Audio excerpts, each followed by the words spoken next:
Hello, Colinders, and welcome into the commentary booth with me, Colin Colin Carroll. We're rewatching the final, ain't we? And we're going to be looking at the two tricks that Aaron goes for that no one has ever gone for in King of the Air, and we're going to be working out what works and what doesn't for King of the Air. We're starting with the final. Probably shouldn't, should we? Should probably be working up to something like this, but Jason's all about the views, isn't he? So we've got to start with something mad. Anyway, we've got Nick on the screen there, and this is his opening trick. This ends up on his eventual scoreboard. It's a 7.50 one-footer. That's a really high score for a one-footer. It was a decent height. Meanwhile, Jesse opens up with this really inverted boogie. That's a 7.30, which is on his scoreboard for a long time. Eventually gets knocked off by a... No, I'm not going to say. I'm going to build an anticipation. So if you keep an eye on Aaron here, he actually witnesses something that we don't. The live stream misses Jesse's 8.28 scoring board off. That ends up on his eventual scoreboard, and at this point we've also missed Aaron's opening manoeuvre as well, which was a board off 7.72. And what we're watching here is a back roll board off. He'll be pleased with that. That's a 7.68. I didn't actually think that was that good, but the judges really did think that was really good, so they went nuts for that. Nick following suit there with one on the way in. Another one-footer. He's probably like, right, I'll do a couple one-footers and then we'll actually get into some proper tricks. So throughout this heat, Aaron has 14 trick attempts. Nick has 10 and Jesse only with 8. So 3 completely different riding styles, but 3 very different approaches to the competition too. That's Aaron there with a fairly mediocre late back roll. So we're 2 minutes in here, but Jesse's already kind of got Aaron in a chokehold, really. He's got that 8.28 on the board, and the Kung Fu's are yet to come. Aaron knows that. So for the next almost 11 minutes, we basically witness Aaron's desperation levels rise and rise and rise until he starts going for stuff that no one has ever landed in King of the Air, which makes for a good show, and actually in hindsight was the right decision. That is the right strategy for Aaron. But at the time watching this live, I was like, what is he doing? He needs to go higher. We're about to witness a Nick Jacobsen signature boogie. That's a 7.88 scoring boogie. That ends up on his score list. His boogies are probably the biggest in the game. And this is Jesse starting his Kung Fu pass campaign with a failed attempt there, kind of mega dangle. Obviously wanted the pass after the first rotation, but didn't feel right, hesitates, rides it out. And at this point, watching it live, I was like, are we about to witness Jesse once again not being able to pull things together in the final? Are we going to see another year of broken dreams and legs from Jesse Richmond? But because we're re-watching this, we can all feel quite smart about that, so we won't have those sorts of thoughts at the moment, shall we? Boogie loop from Aaron doesn't make a dent in his final scores. Nick is about to change things up here, so he goes into sort of board off mode for the next 5 minutes-ish, and they just come in bigger and bigger until he knows that he's got a big board off on his scoreboard, because he knows he's already got that boogie in. As I said before, biggest boogies in the game probably, helped by the fact that he's on a 10 metre here, whereas the other two are both on 9s, and that's a compromise he can make because he's not going to do any passes, is he? He doesn't like him.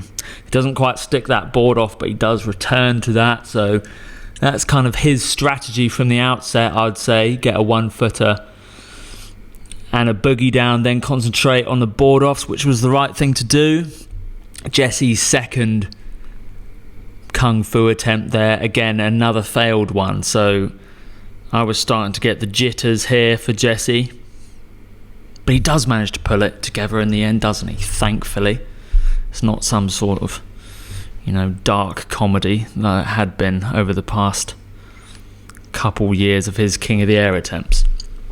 Anyway, Nick cruising out the back. This is something that we saw throughout the whole heat. He's always looking for massive kickers out the back, whereas Aaron and Jesse are a bit less picky. They'll kind of take off on shallower stuff, on reformed waves. Jesse will even look at a bit of whitewash and go, yeah, I fancy a bit of that. That's a bit of me. Then comes Aaron here with the sketchiest landing of all time. How he makes that work is beyond me. That is the stuff of magic, wizardry. Unlike Jesse here, can't quite make his wand work. That wasn't a youth. See, this is why I shouldn't be doing live streams. I'm making accidental penis references. Anyway, Nick Jacobsen's first landed big board off there. That doesn't end up on his eventual high score. Less than 7.50, but must have given him a bit of confidence. And now we're watching Aaron cane it back upwind. He knows that if Jesse gets a kung fu in, things are not good for Azza. And here's Jesse lining up a kicker, takes off, back roll, pass, back roll, back roll, back roll, comes in toe side, claims it, and that is a pivotal moment in this heat. At this point, everyone knows that they've got to do something mad in order to compete with that. Aaron responds with a board off with the fin, Nick Jacobsen style. Everyone's kind of crediting him with the fin grabbing board off maneuver. So Aaron knows that that is not going to be enough. And what we're going to see over the next couple minutes, over the next 6.5 minutes, is Aaron trying to find any possible way he can to level the playing field. One thing I can't help but think, rewatching this, is that I reckon 2020 King of the Air is going to be the last time we see people doing well on non-big air designed kites. Like Aaron here is just on the dice, which it's not the lightweight version in this. It's just not made for this. It's good at passing. There's compromise in that kite design, which means he just doesn't get the height that the others do. And King of the Air is so important to get the height that, yeah, it's holding him back here. You can see him do this weird rewind thing there. We asked him if that was a mistake, whether that was on purpose. He did say that that was him kind of fidgeting, trying to get out of a nasty situation. That's a really big board off from Nick. That's his highest score of the heat. That's an 8.34 from him. And you've now seen Nick's top 3 scoring tricks. So his eventual scoreboard is sort of set in stone.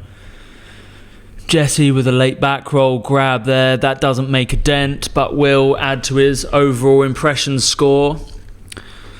Just quickly back to the whole big air kite thing. I reckon if you're not using a big air kite, it's sort of like using a quad bike in a motocross race or something. They are going to lap you and probably end up landing on top of you or something, or you'll roll it round a corner or something. You know, it just won't be good. So just use a big air kite. They're too much of an advantage not to use here. Here's Jesse with his second kung fu of the heat. Exactly the same score for that second one, another 8.34 for Jesse. So what's Aaron going to respond with here? Aaron gets the rotation done really early, hesitates there slightly, which is a bit of a nod towards what's to come later in the heat. So that's the first sort of glimpse that we might have something in that trick genre to come. But I think he probably decides, no, come on, let's get a kung fu on the board. So sort of tries to line up a filthy bit of whitewash there, decides against it. No, I'm not doing that. Heads back in again. Meanwhile, the other two are just working on their overall impression scores here. Nick with a late back roll. That's his first late back roll of the heat. Interestingly, no one changes their top 3 eventual scores in the last 4 minutes of this heat, which sort of ruins the viewing experience once you know that. But anyway, there's Aaron's kung fu. That is not going to do any damage to his final scores. That's a 7.14 for his kung fu. So at least he's got a pass on the board here. That's going to add to his overall impression. Meanwhile, Jesse's sticking all sorts of different stuff. He's got his kung fus, his really big kung fus on the board. He knows he's got 2 of those in the bag. And he's got his boogie and his board off from the first minute as well. I'm sure you would have noticed that Jesse is not... Well, Jesse's doing about half the tricks of Aaron here, which is strategy that obviously pays off. This is one of his 8 trick attempts. Tiny kicker there, but still manages to get the height. Board coming off pretty late though. That's one area that Jesse could get better on. And I reckon the next King of the Air is probably going to be dominated by them. Here's a taste of that. And here's a really significant move. That's Aaron's double back roll board off. If he had landed that would have been really high scoring, would have been a King of the Air first. And really one of the first back roll, really early board off combinations we would have seen anyone do. Left foot forward. Mark Jacobs has obviously done a couple different variations coming in, but never hitting the kickers going left and really utilising the height that you get from that.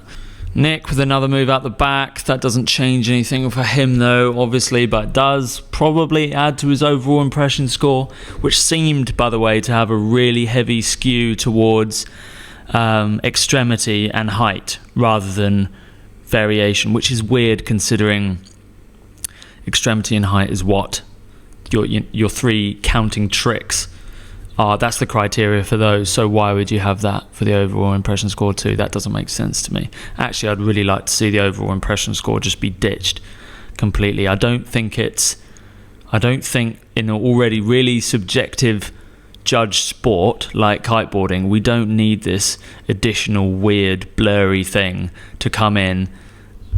Anyway, I've gone on and on and on about that in previous videos, so we probably don't need that now, as we're entering the final minute of the final.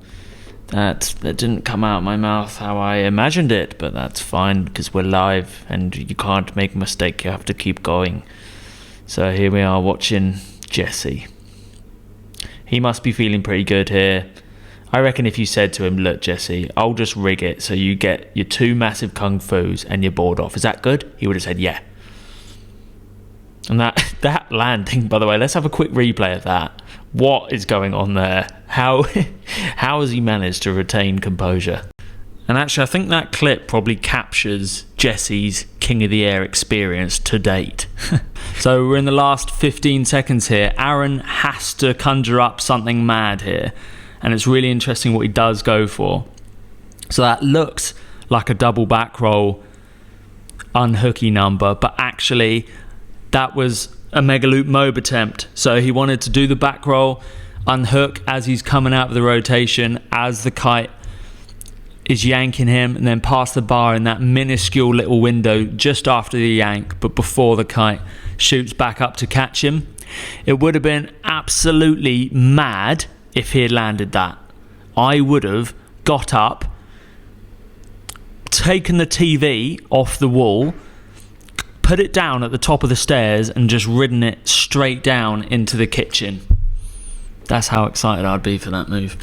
But anyway, he doesn't stick it, does he? And he ends up doing an additional rotation unhooked. Sort of looks like maybe he wanted to whack it to wrapped, but it doesn't in the end. Nonetheless, though, that is a really interesting possible glimpse at where big air kiteboarding might be going.